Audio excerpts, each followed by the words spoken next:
Testing, testing. Still way too loud.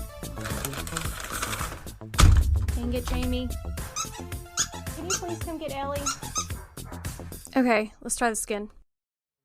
You're listening to The Neurodivergent Nurse, and I'm your host, Jamie. I'm a registered nurse who has ADHD. On this podcast, we will talk all things ADHD. I'm really just beginning to learn about this diagnosis and how to navigate through it.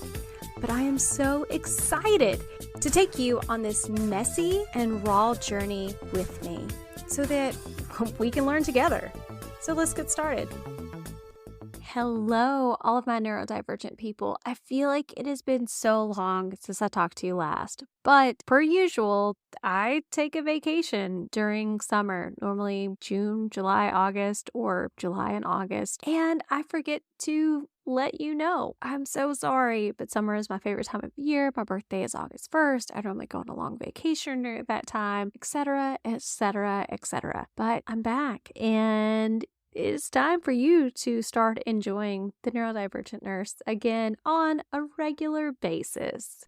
Oh, and speaking of vacation, make sure that if you are a Patreon or if you're a paid subscriber to the Instagram account of The Neurodivergent Nurse, if you have never gotten postcards from me before, send me your address if you feel comfortable, because I bought you a postcard from my vacation spot that I want to send you. It's going to go in the mail this next week. So make sure that I have your address if you want to receive that type of little goodie. I also started back in-person college classes the last week or so, taking organic chemistry. It's one of the 3 prereqs that I have to knock out before I can start medical school. It's still very weird for me, being the age that I am, going to school with people who are 20 years younger.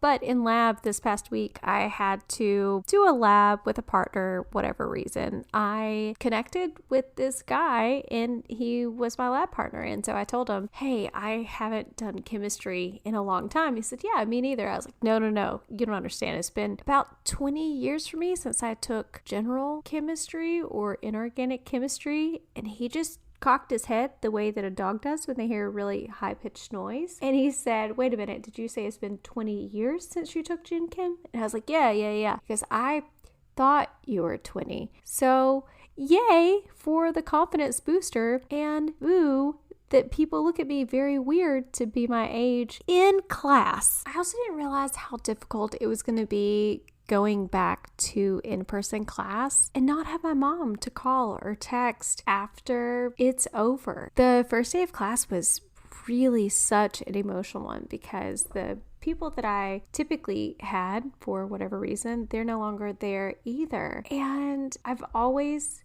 succeeded. I've always found a way to rise to the occasion, to be strong and to be independent and to be that person. And sometimes it really just sucks to have to be that person on your own. You know, sometimes it really is terrible to feel the void of having to survive, even in the excitement or even in the good times, to just be you. And there's a lot of growth and there's a lot of strength in it, but I would trade all of that strength for having my people, for having my mom, for having just someone who listened on the other end. But, you know, wherever there comes a time that you need someone else and you have no one, there really is a lot of strength that you can and you are able to pick yourself up. And so the next time you are not dependent on another person for that type of comfort, that you become that person to yourself. It's not comfortable. It's not fun. We absolutely would prefer to not have to carry every single load by ourselves. But you know what? Big pat on the back if you are, and you're still here and you're still going. That is so courageous. That is so strong.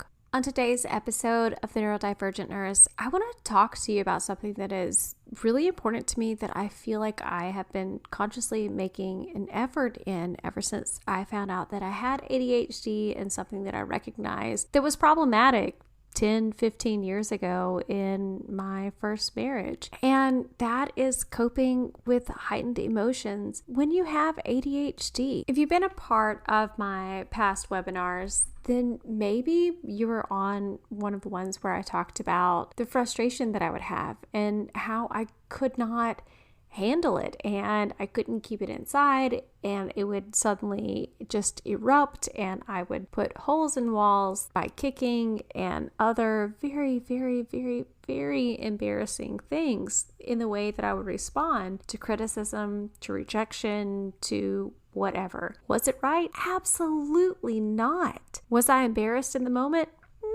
I don't know. But looking back, I've done so much work to be a better person, to be better in relationships, whether it's a friendship, whether it's a romantic relationship, whatever. But come to find out, a lot of it had to do with ADHD and the emotional dysregulation that those of us who have our type of brain chemistry struggle with. I just want to preface this before we get into all the details that even if you do the appropriate work, even if you communicate appropriately instead of doing the toxic reactions that you used to have, the other person is still responsible of how they receive the healthy way that you communicate. And just because you are doing the good things with communication doesn't mean that they are going to lean into it, that they are going to be that partner in a relationship whenever you have the conversations that are perfect so that everything can be clear and healthy and great. It can be one-sided sometimes too. I don't think it is good to hold it in because ultimately someone's going to be hurt. Ultimately, your emotions are going to hit that flash type of pinnacle if you just keep it harbored inside. So as you may or may not know, a lot of people with ADHD have difficulty with heightened emotions and lesser known symptoms like emotional dysregulation that we just talked about. You're doing fine and then something triggers you and then just boom. You're now drowning in a tidal wave of intense emotions that you just can't control. The flooding of hurt, frustration, fear, or anxiety is too much to process for the already taxed executive functions of people with ADHD. So these factors combined can mean that those of us with ADHD may react impulsively. If this sounds familiar, this episode is for you today. Understanding the links between emotional dysregulation and ADHD can increase your compassion for yourself. You can learn strategies for managing heightened emotions, and over time, you can learn how to act in your best interest under emotional pressure. Emotional regulation involves 5 processes. The first one is making efforts to choose situations that minimize your negative emotions and create positive ones.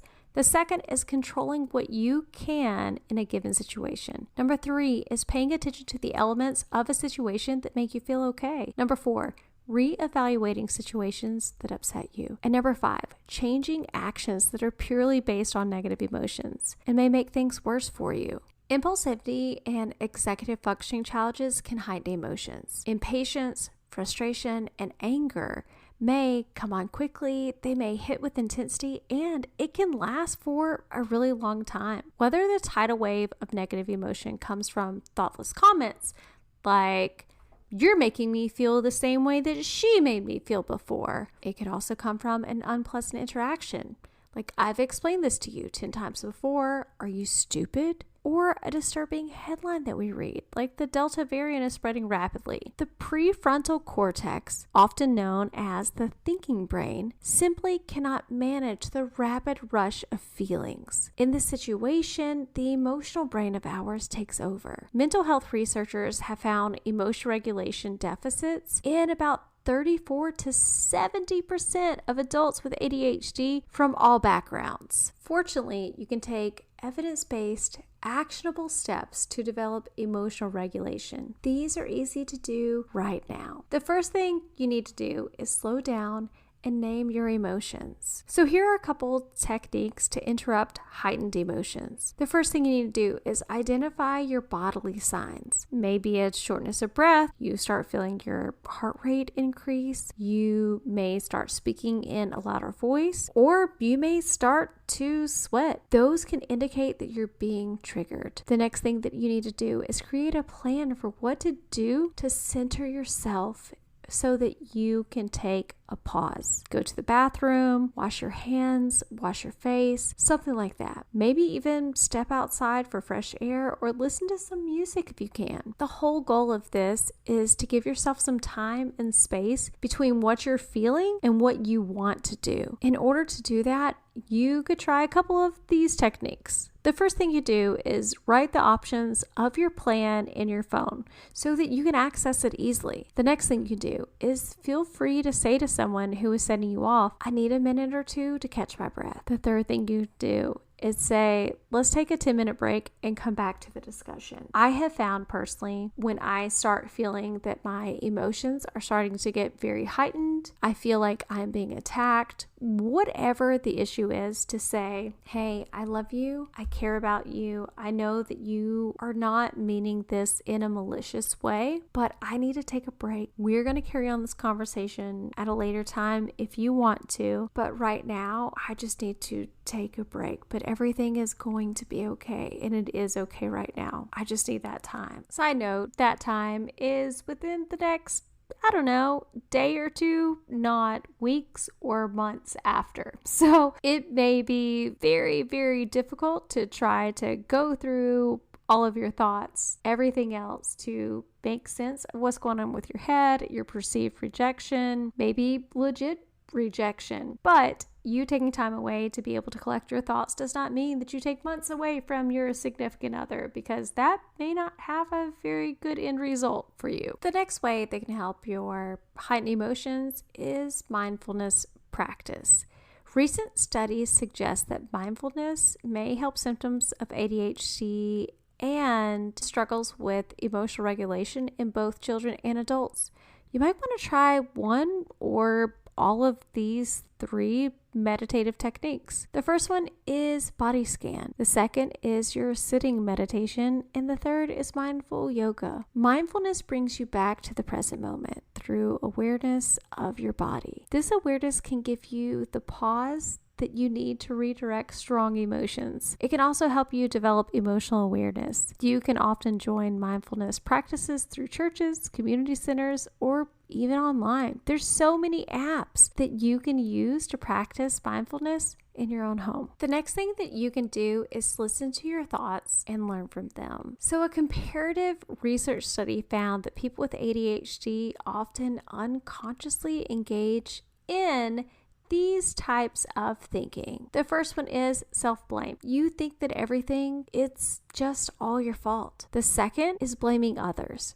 If only they had not done that. The third is catastrophizing. This is the worst day ever. And the fourth is rumination. If only.